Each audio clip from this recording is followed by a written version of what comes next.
বিন্দু দেবনাথ, আমাদের যে বিধানসভার উপনির্বাচন হবে, বিন্দু দেবনাথের সমর্থনে আজকে এই জনজাতিদের নিয়ে যে সভার আয়োজন করা হয়েছে, উক্ত সভায় উপস্থিত আছেন আমাদের প্রাক্তন মুখ্যমন্ত্রী, রাজ্যসভার সাংসদ আদরণীয় শ্রী বিপ্লব কুমার দেব মহোদয়, উপস্থিত রয়েছেন কেন্দ্রীয় মন্ত্রী সুশ্রী প্রতিমা ভৌমিক, সাংসদ রেবতী ত্রিপুরা, এখানে উপস্থিত আমার মন্ত্রী ত্রিপুরার রাজ্য সরকারের মাননীয় মন্ত্রীরা, এবং উপস্থিত রয়েছেন আমাদের ভারতীয় জনতা পার্টি এবং আইটিএফটি,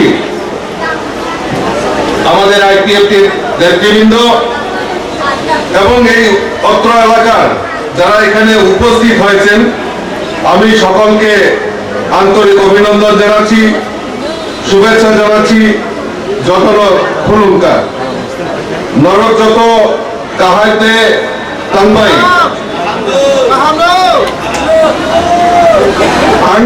আনকর্পরক কিসা কিসা সানমনুত। বন্ধুগণ, আপনারা অবগত আছেন যে আগামী 5ই সেপ্টেম্বর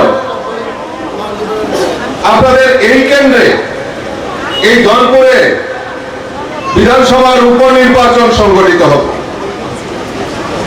এই উপনির্বাচনে আপনারা ভারতীয় জনতা পার্টিকে কেন ভোট দেবেন, আমি অতি সংক্ষেপে দু একটা কথা বলে বক্তব্য বিরাম দেব, কারণ আপনারা অপেক্ষা করছেন আমাদের আদরণীয় প্রাক্তন মুখ্যমন্ত্রী বিপ্লব কুমার দেবের মুখ থেকে আপনারা বক্তব্য শোনার জন্য অধীর আগ্রহ অপেক্ষা করছেন। বন্ধুগণ, 2023-এও এই কেন্দ্র থেকে আপনারা পদ্মফুল চিহ্নে ত্রিপুরা রাজ্যের ইতিহাস তৈরি করেছেন। আপনারা, আমরা জানতাম ধনপুর কমিউনিস্টের গড়, এখান থেকে যিনি বিধায়ক হয়ে গেছেন টানা 20 বছর উনি রাজ্যের মুখ্যমন্ত্রী হিসাবে দায়িত্ব পালন করেছেন। আর গত বছর আপনারা 2023-এর বিধানসভা নির্বাচনে এই ধনপুরের মানুষ তার ইতিহাস তৈরি করেছে। আপনারা এখান থেকে ভারতীয় জনতা পার্টিকে প্রথমবার নির্বাচিত করে ত্রিপুরা বিধানসভায় প্রতিমা ভৌমিককে নির্বাচিত করে এখান থেকে পাঠিয়েছে। আমি আপনাদের কাছে প্রশ্ন রাখতে চাই, 5 তারিখে ভোট দেওয়ার সময় যেখান থেকে নির্বাচিত হয়েছিনি মুখ্যমন্ত্রী 20 বছর টানা হয়েছেন, আর এই টানা 20 বছরে আমি আপনাদের কাছে জিজ্ঞাসা করতে চাই যে 20 বছরে উনি কয়বার এই তৈবান্দাল গ্রামে এসেছেন? আসেননি। মানুষের দুঃখ মোচন করার জন্য উনি আসেননি, কারণ সিপিএম এর স্লোগান ছিল ইনকলাব জিন্দাবাদ, আমরা খাবো তোমরা বাদ। ওই তারাই খেয়েছে, আর এই তৈবান্দালের যারা জনজাতি অংশের মানুষ তাদেরকে বঞ্চিত করেছে। তাই ত্রিপুরা রাজ্যের মানুষ 2023-এ তাদেরকে উচিত শিক্ষা দিয়েছে। আর 2023-এ আমরা দেখলাম ওই কংগ্রেসের সঙ্গে লেজুর বৃত্তি করতে, কংগ্রেসের সঙ্গে লেজুর বৃত্তি করতে। আর 2023-এ ত্রিপুরা রাজ্যের মানুষ এত বোকা নয়, ওই কংগ্রেসের সঙ্গে লেজুর বৃত্তি করে বিজেপিকে রোকার চেষ্টা করেছে। ত্রিপুরা রাজ্যের মানুষ, ধনপুরের মানুষ তাদেরকে উচিত শিক্ষা দিয়েছে। আজকে কমিউনিস্টকে বিরোধী দলের তকমা পর্যন্ত হারিয়েছে। আজকে দুটি কেন্দ্রে ধনপুর এবং বক্সনগরে বিধানসভা নির্বাচন সংগঠিত হচ্ছে। আর আমার দৃঢ় বিশ্বাস, এই ধনপুর এবং বক্সনগর থেকে ভারতীয় জনতা পার্টির ইতিহাস তৈরি হবে। ওই বামপন্থীদের বিলুপ্ত ত্রিপুরা রাজ্য থেকে চিরতরে উদ্ধার এই আগামী 5ই সেপ্টেম্বর হবে। বন্ধুগণ, আজকে কমিউনিস্ট আর কংগ্রেসরা বলতো বিজেপি সাম্প্রদায়িক দল, বিজেপি জনজাতি বিরোধী, বিজেপি জনজাতি উন্নয়ন করে না। আমাদের দৃঢ় বিশ্বাস রয়েছে, মানুষ তা বুঝতে পেরেছে যে ত্রিপুরা রাজ্যের উন্নয়ন একমাত্র ভারতীয় জনতা পার্টি করতে পারে, কোন আঞ্চলিক দল সেটা করতে পারে না, সম্ভব নয়।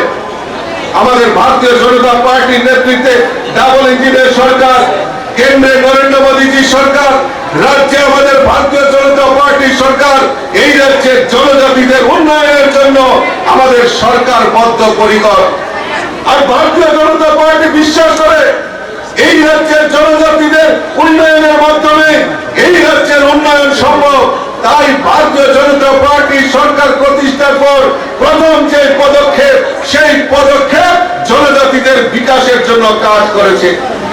আমার এখনো মনে আছে, আমাদের 2018-তে এই কমিউনিস্টদের পরাস্ত করে যখন আমাদের আদরণীয় বিপ্লব কুমার দেব রাজ্যের মুখ্যমন্ত্রী হয়েছেন, উনার যে প্রথম সরকারি সফর সেটা গন্ডাছড়ার প্রত্যন্ত গ্রাম থেকে উনার সরকারি সফর শুরু করেছিলেন। আমার এখনো মনে আছে, ওই কমিউনিস্টের সময় একবার পত্র পত্রিকা উঠেছিল যে গন্ডাছড়ার একটা প্রত্যন্ত গ্রামে সেখানকার মানুষ কাঁঠালের বিচি সিদ্ধ করে তাদের আহার করেন, তাদের জীবিকা নেই, তাদের কাছে টাকা পয়সা নেই, রোজগার নেই। আমি ধন্যবাদ জানাই সেদিন বিপ্লবদার সেই চিন্তা ভাবনাকে, যে উনার সরকারি সফর সেই গন্ডাছড়ার গ্রাম থেকে শুরু করেছেন। অর্থাৎ ভারতীয় জনতা পার্টির যে চিন্তাধারা, যে আমাদের জনজাতিদের বিকাশ আমাদের কাছে প্রথম প্রাধান্য বন্ধু করে।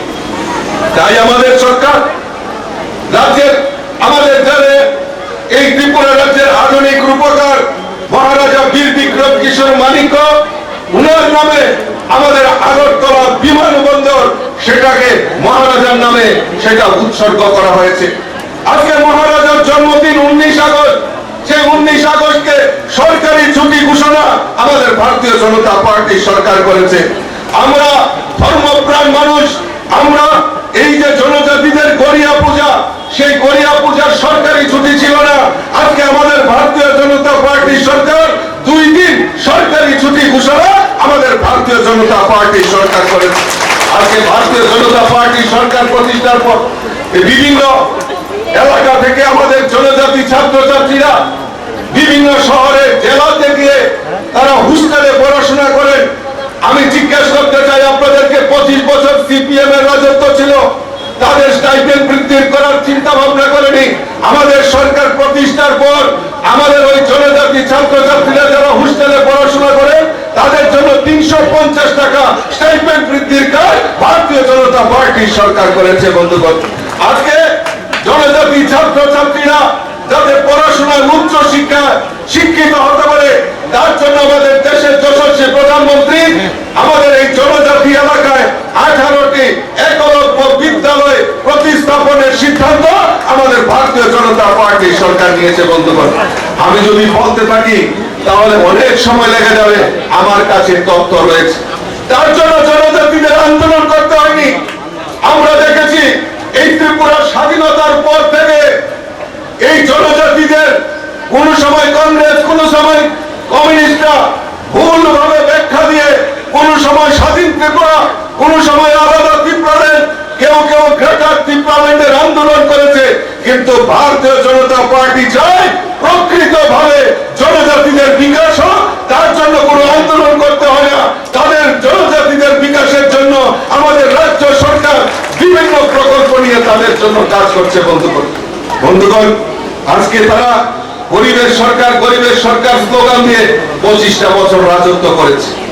আমরা প্রকৃত, আপনারা যারা এখানে উপস্থিত হয়েছেন, আমি আপনাদের কাছে প্রশ্ন রাখতে চাই, আপনারা বুকে হাত দিয়ে বলুন, 25 বছর কমিউনিস্টরা শাসন করেছে, একটা পরিকল্পনা গরিবদের করার জন্য, উন্নয়ন করার জন্য তারা নেয়নি। জনজাতি বিকাশের জন্য একটা পরিকল্পনাই কমিউনিস্টরা করেনি। খালি স্লোগান দিত, ইনকলাব জিন্দাবাদ, আমরা খাবো তোমরা বাদ। আর গরিবের সরকার, গরিবকে আরো কিভাবে শোষণ করা যায়, গরিবকে আরো কিভাবে গরিব করা যায়, তার ব্যবস্থা আমাদের এই কমিউনিস্টরা করেছে। আমরা ভুলে যাইনি, রোজ ভ্যালি বিভিন্ন চিট ফান্ড সংস্থার নাম দিয়ে আমাদের এই জনজাতীয় অংশের মানুষের থেকে তাদের জমাকৃত টাকাগুলি ওই কমিউনিস্ট আত্মসাৎ করেছে। এখানে কারা কারা রোজবেলিতে টাকা রেখেছেন একবার হাত তুলে তো দেখি। রোজবেলির টাকা দেখেন দাদা, রতন দা দেখেন কত লোক আজকে সর্বশান্ত হয়েছে। সিপিএম এর সময় রোজবেলি বিভিন্ন চিটফান্ড সংস্থার নাম দিয়ে এই সিপিএম এর এই মানিক বাবুরা এই রোজবেলি এবং বিভিন্ন চিটফান্ড সংস্থার নাম দিয়ে এজেন্সি আনে এই গরিব মেহনতি মানুষের টাকাগুলি আত্মসাৎ করেছে। আর আমাদের সরকার গরিব যাতে তাদের সুযোগ সুবিধা পৌঁছে যায় তার ব্যবস্থা করেছে। প্রত্যেক গরিবের বাড়িতে পাকা ঘর, প্রধানমন্ত্রী আবাস যোজনায় পাকা বাড়ি নির্মাণের ব্যবস্থা ভারতীয় জনতা পার্টি সরকার করেছে। প্রত্যেক গরিবের বাড়িতে পাকা শৌচালয়ের ব্যবস্থা ভারতীয় জনতা পার্টি সরকার করেছে। আজকে রেশন শপের মাধ্যমে চাল, চিনি, আটা, সয়াবিন, সরষের তেল সমস্ত কিছু যাতে ভর্তুকি মূল্যে নিতে পারে তার ব্যবস্থা ভারতীয় জনতা পার্টি সরকার করেছে। প্রত্যেক গরিবের বাড়িতে সামাজিক ভাতা 2000 টাকা করে পৌঁছে দেওয়ার কাজ ভারতীয় জনতা পার্টি সরকার করেছে। তার নিরিখে দাঁড়িয়ে আমরা বলতে পারি যে ত্রিপুরা রাজ্যের যদি জনজাতিদের বিকাশ করতে পারে একমাত্র ভারতীয় জনতা পার্টি এই ডাবল ইঞ্জিনের সরকার করতে পারে। আর আজকে যারা বিভিন্ন আঞ্চলিক দল বিভিন্ন স্লোগান দিয়ে এই জনজাতিদেরকে বিভ্রান্ত করার চেষ্টা করছে, আমি আপনাদের কাছে করজোড়ে আবেদন রাখবো তাদেরকে উচিত শিক্ষা দেওয়ার সময় এসে আগামী 25 সেপ্টেম্বর আপনার মূল্যবান ভোট পদ্ম ফুল চিহ্নে ভোট দিয়ে আমাদের ভারতীয় জনতা পার্টির সরকারকে শক্তিশালী করুন। এই আবেদনটুকু রেখে সকলকে আবারও আন্তরিক অভিনন্দন জানিয়ে আমার কথা বলা শেষ করছি। নমস্কার। যতন ভাই, ভারত মাতা কি জয়। Hamba is the state president.